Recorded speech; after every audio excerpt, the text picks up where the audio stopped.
আসসালামু আলাইকুম। সংবাদে আপনাদের সবাইকে স্বাগত। সংবাদ শিরোনাম। ভোটের মাঠে এবার 4টি জোটের লড়াই। যুগপৎ আন্দোলনের সঙ্গীদের নিয়ে সুবিধাজনক অবস্থায় বিএনপি। নতুনদের সঙ্গে সমঝোতায় সময় লাগতে পারে জামায়াতের। শরিক দলগুলির সঙ্গে আলোচনা করে করা হয়েছে অনেক কিছু। জামাত যেহেতু এখানে বড় স্টেক হোল্ডার হিসেবে এটা বাস্তবতা। এবার এনসিপি এলডিপিকে নিজেদের বৃত্তে নিল জামায়াত। নির্ধারিত সময়ে ভোট চাইলেন ডাক্তার শফিক। জোট গড়া নিয়ে তীব্র চাপে এনসিপি। প্রথমবারের মতো গুলশানে অফিস করলেন বিএনপির ভারপ্রাপ্ত চেয়ারম্যান তারেক রহমান। উজ্জীবিত কর্মীরা, অনুপ্রেরণা ও গতিশীলতার আশা নেতাদের। নির্বাচন কমিশনকে সহযোগিতা করার জন্য আমরা সিদ্ধান্ত নিয়েছি। বাংলাদেশ সম্বন্ধে আলোচনা করছি, বাংলাদেশের ভবিষ্যৎ নিয়ে আলোচনা করছি, রাজনীতি নিয়ে আলোচনা করছি।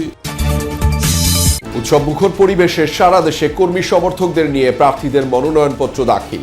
ফরম সংগ্রহ ও জমাদান শেষ হচ্ছে কাল। ময়মনসিংহের হালুয়াঘাট দিয়েই ভারতে পালান হাদি হত্যার অভিযুক্ত ফয়সাল আলমগীর, জানালো ডিএমপি। বিচারের দাবিতে আজও ইনকিলাব মঞ্চের কর্মসূচি, উদ্বিগ্ন সরকার। বর্তমান অন্তর্বর্তী সরকার, এই অন্তর্বর্তী সরকারের মেয়াদেই হাদি ভাইয়ের হত্যার বিচার সম্পূর্ণ করা হবে ইনশাআল্লাহ। ভারতে মুসলিম ও খ্রিস্টানদের উপর হামলায় ঢাকার উদ্বেগ। দিল্লির বিরুদ্ধে পরিকল্পিত মিথ্যাচারের অভিযোগ পররাষ্ট্র মন্ত্রণালয়ের। এখন পর্যন্ত যার সমীকরণ, তাতে 4টি জোটে ভাগ হয়ে নির্বাচনে লড়তে যাচ্ছে রাজনৈতিক দলগুলো। প্রধান জোটে বিএনপি ও যুগপৎ আন্দোলনের শরিকরা। তাদের বিপরীতে এনসিপি এলডিপি নিয়ে জোটের চূড়ান্ত ঘোষণা আজই দিয়েছে জামায়াত। কমিশনের ঘোষণা অনুযায়ী মনোনয়নপত্র জমা দেয়া যাবে আগামীকাল সোমবার পর্যন্ত। আসন সমঝোতা চূড়ান্ত করতে দলগুলো অপেক্ষা করতে পারে মনোনয়নপত্র প্রত্যাহারের শেষ দিন পর্যন্ত। সহকর্মী আরিফুর রহমান সবুজ জানাচ্ছেন বিস্তারিত।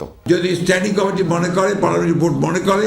মাস দুয়েক আগেই 237 আসনে ধানের শীষের প্রার্থী ঘোষণা করে বিএনপি। পরে 2 দফায় মোট 272 আসনে প্রার্থী ঘোষণা করা হয়। এটাকেই ধরে নিতে হবে যে আমাদের সবচেয়ে অ্যাপ্রোপ্রিয়েট প্রার্থী তালিকা। তবে আলোচনা না করেই প্রার্থী ঘোষণা নিয়ে দীর্ঘদিনের যুগপৎ আন্দোলন সংগ্রামের সঙ্গী 29 দলের সঙ্গে কিছুটা মনোমালিন্য তৈরি হয় বড় দলটির। বেশ কিছু আসনে প্রার্থিতা নিয়ে দলের মধ্যেও দেখা গেছে ক্ষোভ বিক্ষোভ। দীর্ঘ আলাপ আলোচনার পর শেষ পর্যন্ত 16টি আসনে যুগপৎ আন্দোলনের শরিকদের ছেড়ে দিয়েছে বিএনপি। আর অন্তত 10টি আসন নিয়ে চলছে আলোচনা। ভারপ্রাপ্ত চেয়ারম্যান তারেক রহমান দেশে ফেরার পর শেষ মুহূর্তে প্রার্থী ও আসন বদল হয়েছে কয়েকটিতে। ঢাকা 17 আসনে মনোনয়ন নিয়েছেন তারেক রহমান নিজে। অসুস্থতা বিবেচনায় বিকল্প প্রার্থী রাখা হয়েছে খালেদা জিয়ার 3টি আসনে। শরিক দলগুলির সঙ্গে আলোচনা করে করা হয়েছে অনেক কিছু। তারপরেও এখনো সময় আছে, একবারে চূড়ান্ত তো ভাই কোনো কিছুই কি চূড়ান্ত আসলে। মার্কা তো দেওয়া হবে 21 তারিখে মাত্র। তার মানে আরও বলতে পারেন 24-25 দিন। এই তৎপরতা কিন্তু কম বেশি থাকবে। এতদিন নির্বাচনী জোট নিয়ে আলোচনা ছিল জামায়াতে ইসলামী সহ 8টি ইসলামী দলের। তাদের আসন ভাগাভাগির মধ্যেই নতুন করে জোটে এলো এনসিপি এলডিপি। এখন এই জোটের প্রার্থী বা আসন সমঝোতা আরও জটিল হলো। চূড়ান্ত প্রার্থী ঘোষণার সময় লাগতে পারে তাদের। যেখানে যে অবস্থান সেভাবে সংখ্যা নিতে হবে। ফিক্সড একটা দলের জন্য ভাগ করে আমরা এই আলোচনা শুরু করি। আমরা 200টা আসলে জামাতের থেকে যেটা শোনা যাচ্ছে জামাত যেহেতু এখানে বড় স্টেক হোল্ডার হিসেবে এটা বাস্তবতার নিরিখে এটা হবে। অবশেষে জামায়াত সহ সমমনা 8 দলের সাথে নির্বাচনী সমঝোতায় যুক্ত হল জাতীয় নাগরিক পার্টি এনসিপি ও লিবারেল ডেমোক্রেটিক পার্টি এলডিপি। রোববার বিকেলে প্রেস ক্লাবে জরুরি সংবাদ সম্মেলন থেকে জোট গঠনের চূড়ান্ত সিদ্ধান্ত জানান জামায়াতের আমির ডাক্তার শফিকুর রহমান। নির্বাচনী আসন সমঝোতার পাশাপাশি আগামী দিনের রাজনৈতিক কার্যক্রম 10 দলের এক থাকার ঘোষণা দেন তিনি। তবে ব্রিফিংয়ে এনসিপির কেউই উপস্থিত ছিলেন না। মনোনয়ন দাখিলের একদিন সময় হাতে রেখে প্রেস ক্লাবে জরুরি সংবাদ সম্মেলন ডাকে জামায়াত সহ আন্দোলনরত ৮ দল। এতে অংশ নেন এলডিপি সভাপতি কর্নেল অলি আহমেদ, তবে এনসিপির তরফে ছিলেন না কেউ। ব্রিফিংয়ের শুরুতেই এলডিপি ও এনসিপির সাথে জোটের ঘোষণা দেন জামায়াত আমির ডাক্তার শফিকুর রহমান। জানান আসন বন্টনও প্রায় চূড়ান্ত। আপনারা জানেন এতদিন ধরে ৮টি দল একসাথে আমরা কাজ করে আসছিলাম। এই দলগুলোর সকলেই এখানে উপস্থিত আছেন প্রতিনিধিরা।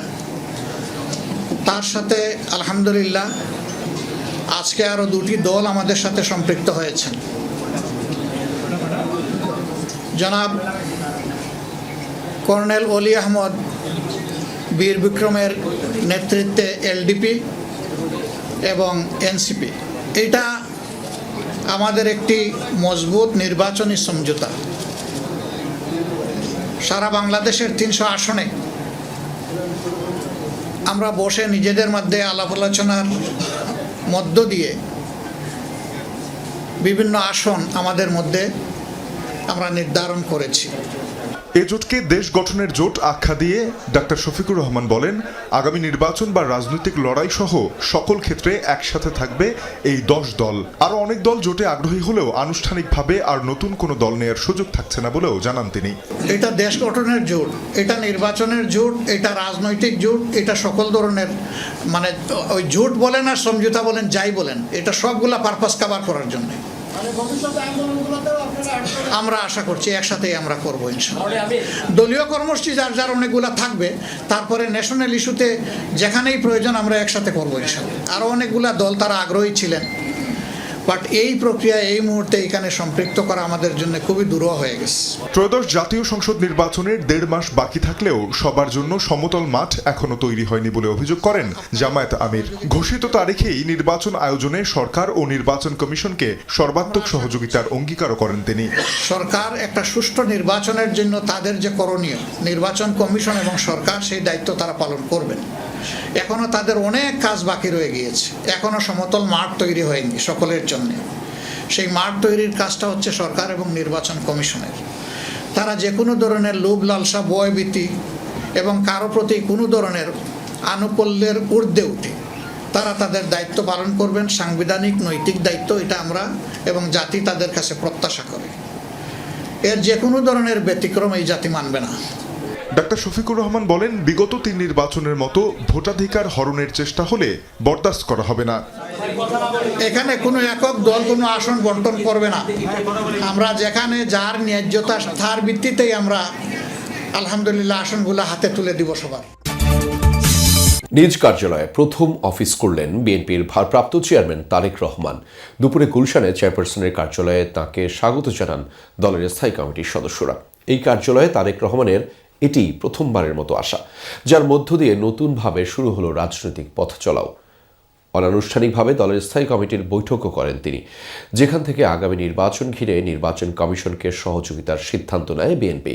আলোচনা হয় গণতান্ত্রিক উত্তরণ ও জনজীবনের নানান সংকট নিয়েও।